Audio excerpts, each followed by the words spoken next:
ਹਸ਼ਰ ਦਿਹਾੜੇ ਜਦੋਂ ਅਮਲਾਂ ਨੂੰ ਤੋਲਣਾ, ਸ਼ਰਮ ਦੇ ਮਾਰੇ ਆਕਾ ਮੈਂ ਤੇ ਕੁਝ ਵੀ ਨਹੀਂ ਬੋਲਣਾ। ਪਰਦਾ ਜੇ ਪਾਇਆ ਈ ਤੇ ਪਾਈ ਰੱਖੀ ਸੋਹਣਿਆ, ਚੰਗੀਆਂ ਤੇ ਮੰਦੀਆਂ ਨਿਭਾਈ ਰੱਖੀ ਸੋਹਣਿਆ।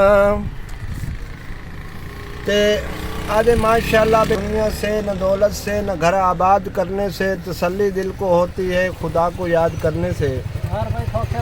जितना भी आप हिस्सा मिलाएंगे तो हम तेरे हैं। ये लो जहाँ चीज़, ये जहाँ चीज़ क्या है, सुभान अल्लाह, दो कलम हम तेरे हैं। क्या बात है, वाह इजाज़ मलंग वाह।